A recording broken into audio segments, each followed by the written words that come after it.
মেয়ে আমার পছন্দ হয়েছে গু। কণ্ঠটা খুব চেনা লাগছে। মাথা তুলে তাকিয়ে মেঘ অবাক হয়ে যায়। কাব্য, যাকে ৩ বছর আগে ছেড়ে এসেছে, যে তাকে নিজের থেকেও বেশি ভালোবেসেছিল, কিন্তু এই সম্পর্কের কোনো ভবিষ্যৎ নেই বলে কাব্যকে ছেড়ে আসে মেঘ। আজ কাব্য তার সামনে বিয়ের পাত্র হয়ে বসে আছে। কাব্য একভাবে তাকিয়ে আছে, কিন্তু কাব্য এই অবস্থানে এলো কিভাবে? খুব দরিদ্র পরিবার থেকে এই অবস্থায়। মেঘ একভাবে তাকিয়ে আছে কাব্যের দিকে। কাব্য নিচের দিকে তাকিয়ে আছে। আলহামদুলিল্লাহ, তাহলে বিয়ের একটা দিন ঠিক করি। মেঘের বাবা, আজই বিয়ে? কাব্য শুনে সবাই অবাক। আজই? কিন্তু কেন? দেখুন, আমি নতুন একটা প্রজেক্ট কাজ শুরু করব, তাই এরপর আমি ছুটি পাবো না, তাই বলছি আজই, যদি আপনাদের আপত্তি না থাকে। কাব্যের বাবা আর মেঘের বাবা দুই খুব ভালোই ঘনিষ্ঠ বন্ধু হয়ে গেছে, তাই এই সিদ্ধান্তে তাদের আপত্তি নেই। মেঘ অবাক হয়ে বসে থাকে। সন্ধ্যা মধ্যে বিয়ের কাজ শেষ করে মেঘকে নিয়ে আসা হয়। রাত একটা বাজে। বাসর ঘরে বসে আছে মেঘ। কিছুক্ষণ পর কাব্য রুমে এসে দরজা লাগিয়ে দেয়। কাব্য এসে মেঘের কাছে বসে।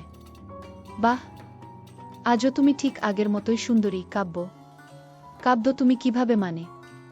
মেঘ, পরিবারের শেষ সম্পদ দিয়ে একটা ব্যবসা শুরু করেছিলাম, যা হঠাৎই দাঁড়িয়ে যায়। হ্যাঁ, অনেক কষ্ট করতে হয়েছে। শুনে খুশি হলাম। দেখলে আমার ভাগ্য আমাদের এক করেই দিল। সেটাই। যা বলছিলাম, আজ ও তুমি আগের মতোই সুন্দরী আছো। আর আজ ও তুমি ভালোবাসার যোগ্য নও। মানে? কিছু না। আজও ভালোবাসো না? তাহলে বিয়ে? কাব হেসে উঠে দাঁড়ায়। মেঘ, যখন ছেড়ে গিয়েছিলে একবারও ভেবেছ আমার কি হবে? আমার চলার পথ হয়তো কঠিন ছিল, কিন্তু কখনো তোমাকে বুঝতে দেইনি। আর কি বলেছিলে? ভবিষ্যৎ? মেঘ, তুমি কখনো এটা জিজ্ঞেস করতে আমি খেয়েছি কিনা? না। রোজই চাকরি পেয়েছ? আমার বিয়ের জন্য চাপ দিচ্ছে। আমাকে ভুলে যাও এসব বলতে। একটা বেকার ছেলের কাছে এই কথাগুলো কতটা কষ্টকর বুঝো? আর বিয়ে? মেঘ এবার বুঝবে ভালোবাসার মানুষ কষ্ট দিলে কেমন লাগে। আর হ্যাঁ, তুমি ডিভোর্সও দিতে পারবে না। কেন জানো? আলহামদুলিল্লাহ, যখন আমার ব্যবসা উচ্চতায় ছিল তখন তোমার বাবা একটা বড় পরিমাণ লোন নেয় আমার বাবার থেকে। আর মেঘ, তিনি যে কাগজে সই করেছেন সেটা আমার দেয়া, যাতে মাসিক সুদ ৫-০ আছে। মানে বুঝো? এই ২ বছরে তার পরিমাণ কত হবে? বাদ দাও, তোমার বোনের ও তো বিয়ের কথা চলছে, তাই না? হ্যাঁ, আমার ফ্রেন্ডের ছোট ভাই এর সাথে। পাকা কথা শেষ। আচ্ছা, কেমন হবে যদি বিয়েটা ভেঙে যায়? আর সবাই যখন জানবে বিয়েটা ভেঙে গেছে মেয়ের বড় বোনের জন্য, কেমন হবে মেঘ? ইস, তো আমার কথা মতো চলা ছাড়া কোনো উপায় নেই তোমার? বলেই কাব্য পাশে বসে। মেঘের চোখ ছলছল করছে। এতটা ঘৃণা কাব্যের মনে জমে আছে তার প্রতি। মেঘের দিকে তাকিয়ে কাব্য চোখ নামিয়ে ফেলে। নামো কাব্য। কি মেঘ? বিছানা থেকে নামো। কেন? তোমার সাথে এক বিছানায় ঘুমানো অসম্ভব। যাও, ফ্লোরে ঘুমাও। কাব্য, নামো। ধমক খেয়ে কেঁদেই দেয় মেঘ। কাব বিরক্ত হয়ে একটা কাঁথা আর বালিশ ফ্লোরে ছুঁড়ে মারে। তারপর এসে মেঘের হাত ধরে টান দিয়ে বিছানা থেকে ফ্লোরে নামিয়ে দেয়। মেঘ কেঁদেই যাচ্ছে। কাব্য বিছানায় শুয়ে পড়ে। মেঘ কেঁদেই যাচ্ছে।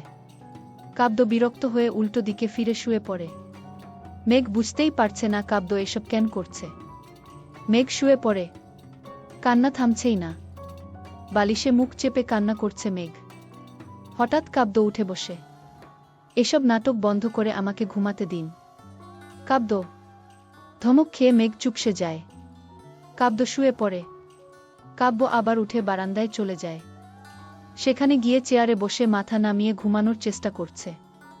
মেঘ কাব্যের দিকে তাকিয়ে আছে। এই ছেলে কাব্য? না, কাব্য এমন ছিল না। মেঘকে কষ্ট দিতে পারে না কাব্য। ভাবতে ভাবতে মেঘ ঘুমিয়ে পড়ে। সকালে পানির ঝাপটায় মেঘের ঘুম ভেঙে যায়। কাব্য দাঁড়িয়ে আছে পানির গ্লাস নিয়ে।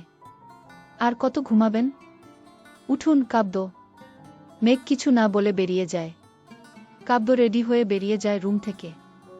মেঘ এরই মধ্যে নাস্তা বানিয়ে টেবিলে দেয়। কাব্য না খেয়েই বের হবে তখনই। কাব্য, নাস্তা খেয়ে যা মা। না মা, ওটা খাবার যোগ্য না, ওই নাস্তার কোনো ভবিষ্যৎ নেই। কাব্য, বলেই কাব্য বেরিয়ে যায়। মেঘ চুপ করে দাঁড়িয়ে থাকে। তার মনে হচ্ছে সারা জীবন এই অত্যাচার সহ্য করেই থাকতে হবে।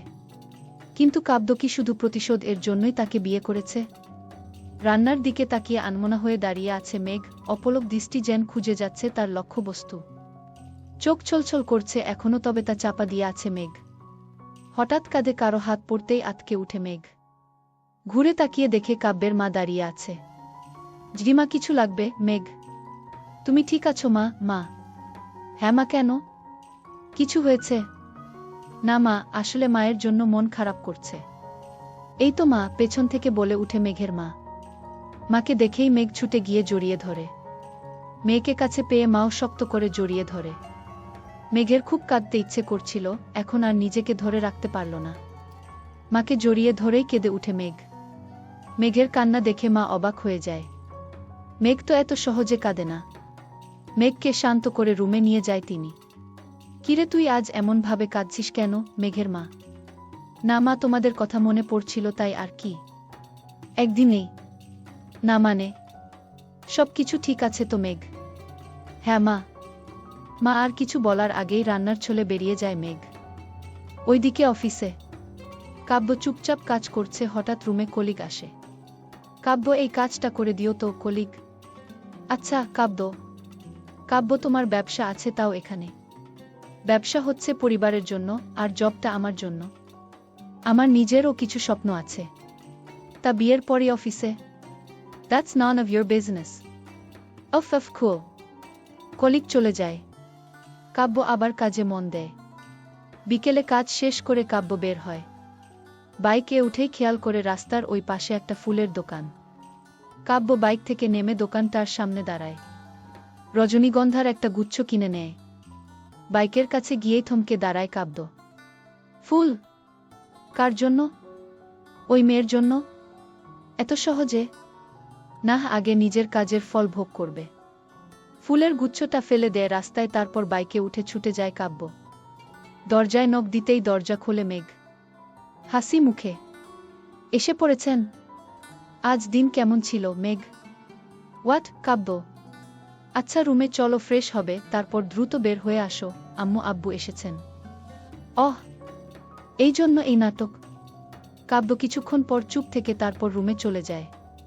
ফ্রেশ হয়ে এসে দেখে মেঘ একটা পাঞ্জাবি হাতে নিয়ে দাঁড়িয়ে আছে। নিন, এটা পরে নিন মেঘ। কি নাটক? কাব্য খেয়াল করে দরজা খোলা। কাব্য গিয়ে দরজা আটকে দেয় আর মেঘের হাত ধরে টান দিয়ে বারান্দায় নিয়ে যায়। কি নাটক শুরু করলে এসব? কাব্য, দেখো আব্বু আম্মু আসছে, আর আমি চাই না তোমার আমার ব্যাপারটা উনারা জানুক। উনাদের কষ্ট দিতে চাই না। সেটা আমার জানার ব্যাপার না। এই অনুরোধটা রাখো। ঠিক আছে। কাব্য পাঞ্জাবি নিয়ে চলে যায়। কিছুক্ষণ পর বেরিয়ে আসে। সামনের রুমে বসে আছে। কাব্য আসতেই মেঘের বাবা তাকে জড়িয়ে ধরে। কেমন আছো বাবা? মেঘের বাবা: জবি ভালো, আপনারা কেমন আছেন? কাব্য: হ্যাঁ, আমরাও ভালো, আমার মেয়ের ভাগ্য ভালো তোমাকে পেয়ে। কাব্য কিছু বলল না। তুষার, এদিকে আয় মা। মায়ের ডাক শুনে রান্নাঘরে যায় কাব্য। হ্যাঁ মা। কাব্য: উনারা বলছে পরশু মেঘকে নিয়ে উনাদের বাসা থেকে একটু ঘুরে আসতে। মা: কিন্তু মা, আমার সময় হবে না। যেতে বলেছি। ঠিক আছে, ওকে পাঠিয়ে দাও। তুই ও যাবি? কাব্য কিছু বলল না। সে রাতে খাবার শেষ করে মেঘের বাবা মা ফিরে যায়। মেঘ রুমে গিয়ে ফ্লোরে বিছানা বানাতে থাকে। তারপর শুয়ে পড়ে। হঠাৎ তার গায়ে পানির ঝাপটা লাগে। লাফিয়ে উঠে দেখে কাব্য পানির গ্লাস নিয়ে দাঁড়িয়ে আছে, আর তার বিছানার এক অংশ ভিজে গেছে। ইস, ভুলে পানি পড়ে গেল। তুমি এক কাজ করো, সোফায় ঘুমিয়ে পড় আজ। কাব্য। মেঘ কাব্যের দিকে তাকিয়ে আছে অবুঝের মতো। কাব্য তাকে কেন এভাবে টর্চার করছে? গুটি গুটি পায়ে সোফায় গিয়ে শুয়ে পড়ে মেঘ। ক্লান্তিপর শুয়েই ঘুমিয়ে পড়ে মেঘ। কাব্য মেঘের দিকে মুখ করে শুয়ে পড়ে। মেঘের মুখের দিকে তাকিয়ে মনের ভেতরটা কেমন একটা করে উঠে। নিজেকে সামলে রাখাটা কষ্টের। ভালোবাসার মানুষটার প্রতি যদি ঘৃণা জন্মে তা অনেক ভয়ানক হয়ে উঠে। মেঘের দিকে তাকিয়ে দেখতে দেখতেই ঘুমিয়ে পড়ে কাব্য। সকালে মেঘের চিৎকারে ঘুম ভেঙে যায় কাব্যের। আতকে উঠে দাঁড়ায়। কি হলো মেঘের? কাব্য দ্রুত উঠে বেরিয়ে দেখে মেঘ সোফার উপর উঠে দাঁড়িয়ে আছে আর ফ্লোরে একটা তেলাপোকা। এই জন্য এত চিৎকার? কাব্য বিরক্তি নিয়ে ফিরে যেতে চাইলেই মেঘের এই অবস্থা দেখে এগিয়ে গিয়ে তেলাপোকাটা সরিয়ে দেয়। মেঘ যেন হাফ ছেড়ে বাঁচে। কিন্তু তখনই ঘটল বিপত্তি। শাড়িতে পা পেঁচিয়ে মেঘ পড়ে যায় আর পড়বে তো পড়বে, সিরিয়ালের মতো কাব্যের কোলেই পড়ে। কাব্য বোকার মতো তাকিয়ে আছে। মেঘ দ্রুত নিজেকে সামলে উঠে দাঁড়ায়। কাব্য ও দ্রুত রুমে চলে যায়। রেডি হয়ে অফিসের জন্য বেরিয়ে যায়। অফিসে ঢুকেই কেবিনে গিয়ে দেখে টেবিলের উপর সাদা গোলাপ এর একটা গুচ্ছ রাখা। কাব্য অবাক হয়ে চেয়ারে বসে ফুলগুলো হাতে নেয়। এই ফুল? জাবেদ। কাব্য। তার কলিগ এগিয়ে আসে। হ্যাঁ কাব্য, জাবেদ। এই ফুল আমি রেখেছি। গলার শব্দ শুনেই দরজার দিকে তাকায় কাব্য। দরজার সামনে দাঁড়িয়ে আছে নীল শাড়ি পরে নিশি। নিশি বসের মেয়ে। বলতে গেলে কলেজ থেকেই কাব্য চেনে। কাব্যের সাথে কথা হয় অফিসে আসার পরেই। অল্প সময়েই কাব্যকে ভালোবেসে ফেলে। সব কাজে সাহায্য করে। কাব্যের হঠাৎ বিয়ের কথা শুনে অনেক কেঁদেছিল, কিন্তু জাবেদের থেকে জানতে পারে কাব্যের তার বউয়ের প্রতি কোনো আগ্রহ নেই। আর হয়তো খুব জলদি ডিভোর্সও হয়ে যাবে। নিশি তুমি? কাব্য। কেন দিতে পারি না নিশি। পারো। জাবেদ একটু বাইরে যাবে? হ্যাঁ জাবেদ। জাবেদ চলে যায়। কাব্য আমি জানি বিয়েটা তুমি ইচ্ছায় করনি। ব্যাপার না, সব ঠিক হয়ে যাবে, কাব্যের হাতে হাত রেখে বলে নিশি। কাব্য উত্তর না দিয়ে কাজে মন দেয়। এইদিকে বাসায় বিছানা গোছানোর সময় কাব্যের ডায়েরিটা খুঁজে পায় মেঘ। হাতে নেয় সেটা। খুলে পড়বে তখনই তার ভেতর থেকে বেরিয়ে ফ্লোরে পড়ে দুইটা ছবি। ছবি তুলে নিয়ে দেখে কাব্যের পাশে একটা মেয়ে। মেঘ বুঝতে পারে কাব্য এখন অন্য কাউকে ভালোবাসে। আর এই বিয়ে তাকে কষ্ট দিতেই। কান্না আসছে খুব। ডায়েরিটা পড়া হয় না আর। সব আগের মতো রেখে দ্রুত বাথরুমে গিয়ে শাওয়ার ছেড়ে কাঁদতে থাকে মেঘ। এই কষ্ট কেন? কাব্য তাকে কষ্ট দেওয়ার জন্য বিয়ে করেছে, এই জন্য নাকি কাব্য অন্য কারো বলে? বুঝতে পারছে না মেঘ। হয়তো কাব্যকে এখনো সে ভালোবাসে, নাকি আজই কাব্যের প্রতি ভালোবাসা আসছে। প্রশ্নগুলো সূচের মতো আঘাত করছে মনে। বিকেলে কাজ শেষ করে কাব্য বাসায় ফিরবে তখনই বাইকে উঠে বসে নিশি। চলো নিশি। চলো মানে কাব্য, আজ তোমার বাসায় ডিনার করব, আন্টিকে বলেছি দুপুরেই। বাহ ভালো তো। কাব্য কিছু না বলে বাইক স্টার্ট দেয়। বারান্দায় দাঁড়িয়ে মেঘ রাস্তার দিকে তাকিয়ে আছে। হঠাৎ দেখল কাব্য একটা মেয়েকে নিয়ে ফিরেছে। মেয়ে? মেঘ দ্রুত রুম থেকে বের হয়। দরজায় টোকা দিতেই দরজা খোলে মেঘ। কাব্যের পাশে সেই মেয়েটা। ভেতরে চলো কাব্য। কাব্য নিশিকে নিয়ে ভেতরে যায়, যেন মেঘকে সে দেখেইনি। আরে নিশি, এসে পড়েছ? কাব্যের মা। জিবি আন্টি, আর আজকের রান্না কিন্তু আমি করব। নিশি। সে কি কেন? নতুন রান্না শিখেছি, তাই আপনাদের আগে খাওয়াবো। পাগল মেয়ে একটা। আপনি রুমে গিয়ে আরাম করুন, রান্নাঘর আমি দেখছি। মা হেসে চলে যায়। নিশি আগেও এমন করেছে কাব্যের মন পেতে। এই তুমি যাও, ফ্রেশ হয়ে এসো, আমার সাহায্য লাগবে। নিশি। কাব্য মেঘের দিকে আর চোখে তাকায়। জলে পুড়ে যাচ্ছে মেঘের ভেতরটা। হ্যাঁ সাহায্য করবই, আসছি, তুমি যাও। কাব্য মেঘকে খোঁচা মেরে বলল। কাব্য চলে যেতেই নিশি কিছুক্ষণের জন্য মেঘের দিকে তাকিয়ে তারপর রান্নাঘরে চলে যায়। মেঘ দ্রুত রুমে চলে যায়। কাব্য টাওয়াল নিয়ে ফ্রেশ হতে যাবে তখনই মেঘ তার হাত টান দিয়ে সামনে আনে। এসব কি? কে এই মেয়ে? আর ও মেঘ? তাতে তোমার কি? আর ও নিশি, খুব ভালো মেয়ে, আমার জন্য পাগল। আমি ওকে বিয়ে করব। তাহলে আমার জীবন নিয়ে এভাবে খেলছো কেন? হা হা হা, এত সহজে ভুলে গেলে? যাই হোক সরো। কাব্য মেঘকে সরিয়ে চলে যায়। মেঘ পাথর হয়ে দাঁড়িয়ে থাকে। বাথরুমের দরজার ফাঁক দিয়ে কাব্য একবার মেঘের দিকে তাকায়। তারপর দরজা লাগিয়ে দেয়। ফ্রেশ হয়ে কাব্য রান্নাঘরে চলে আসে। নিশি রান্না করছে। কাব্য গিয়ে তাকে সাহায্য করতে থাকে। মেঘ সোফায় বসে এসব দেখছে। গা কেন যেন জ্বলে যাচ্ছে। স্বামীকে ভালো না বাসলেও কি অন্য মেয়েকে তার পাশে দেখা যায় না? মেঘ কিছুতেই স্থির থাকতে পারছে না। কয়েকবার পানি খাবার ছলে রান্নাঘরে যায়।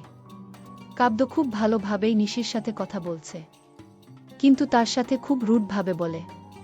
মেঘ আবার এসে সোফায় বসে হাত দুটো কচলাতে শুরু করে।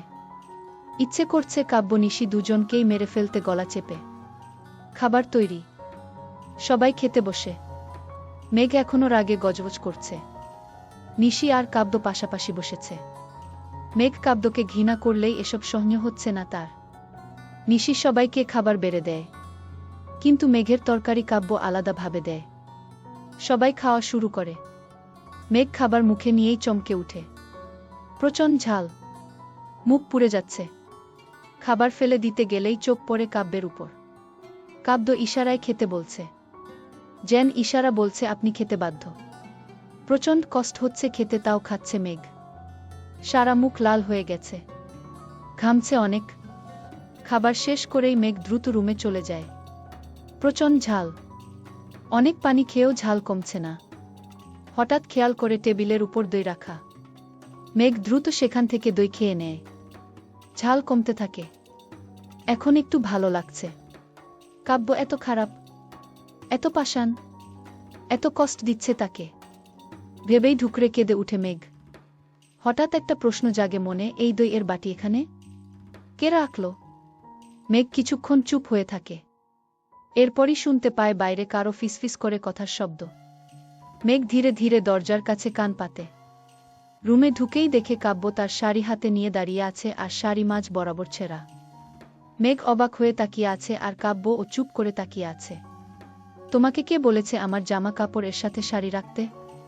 এখন টান দিতে গিয়ে কিসে যেন লেগে ছিঁড়ে গেছে। কাব্য মেঘ কিছু বলল না। মেঘ ভাবছে কাব্য ইচ্ছে করেই শাড়ি ছিঁড়ে ফেলেছে, কিন্তু তা কিন্তু না।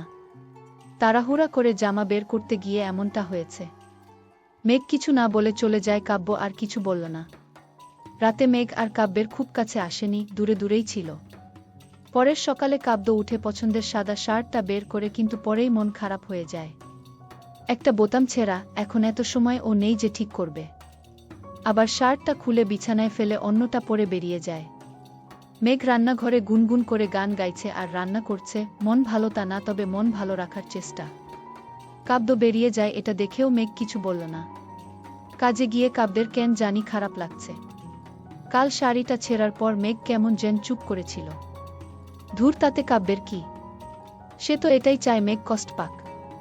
কিন্তু বিকেলে কাজ শেষ করে কাব্য বাইক নিয়ে বেরিয়ে যায়। কিন্তু কিছুটা যেতেই দেখো সামনে নিশি দাঁড়িয়ে আছে। বাইক থামায় কাব্য। নিশি, তুমি ফ্রি আছো? কাব্য: হ্যাঁ, কেন? নিশি: বাইকে ওঠো। নিশি কিছু না বলে উঠে বসে। কাব্য বাইক টেনে শপিং মলে চলে যায়। শাড়ির দোকানে ঢুকতেই নিশির মন পুলকিত হয়ে যায়।